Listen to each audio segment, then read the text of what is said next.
ਅੱਜ ਆਪਾਂ ਪਹੁੰਚੇ ਜੀ ਭਿੱਖੀ ਕਾਰ ਰਿਪੇਅਰ ਕਰਨਾ ਸੀਗਾ। ਸਾਰੀ ਫੁੱਲ ਕਿੱਟ ਪਾਉਣੀ ਹੈ। ਇਹ 'ਚ ਪਹਿਲਾਂ ਵੀ ਆਪਣੇ ਕੰਮ ਹੋਇਆ 2021 ਦਾ ਜੀ। ਡੇਟ ਚੈੱਕ ਕਰਾਉਣੀ ਤੁਹਾਨੂੰ 11/3/21 ਦਾ ਕੰਮ ਹੋਇਆ ਸਾਰਾ ਜੀ ਇਹਦਾ। ਤੇ ਅੱਜ ਇਹਦਾ ਸਾਰਾ ਕੰਮ ਕਰਨਾ ਟੋਟਲ ਕੰਪਲੀਟ ਹੀ ਹੋਊਗਾ। ਜਿਹੜੇ ਲੋਕ ਕਹਿੰਦੇ ਸੀ ਆਰਓ ਦਾ ਪਾਣੀ ਪੀਣਾ ਵਧੀਆ ਸਾਫ਼ ਜੀ, ਚੈੱਕ ਕਰਾਉਣਾ ਤੁਹਾਨੂੰ ਕੀ ਕੁਛ ਹੈ ਇਹਦੇ ਟੈਂਕ ਦੇ ਵਿੱਚ। ਧਿਆਨ ਨਾਲ ਦੇਖੋ ਜੀ ਸਾਰਾ ਕੁਛ, ਵਿੱਚ ਕੀੜੀਆਂ ਵਗੈਰਾ ਮਰੀਆਂ ਵੀ ਨੇ ਇਹਦੇ, ਪੂਰੀਆਂ ਕੀੜੀਆਂ।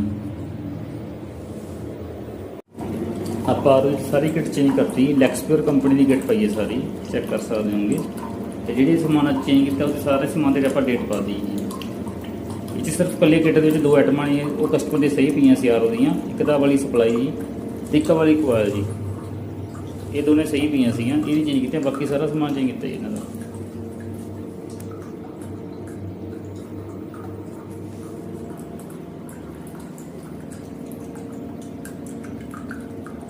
ਜੇ ਕਿਸੇ ਨੇ ਕੰਮ ਕਰਾਉਣਾ ਹੋਵੇ ਤਾਂ ਜ਼ਰੂਰ ਕਾਲ ਕਰੇ।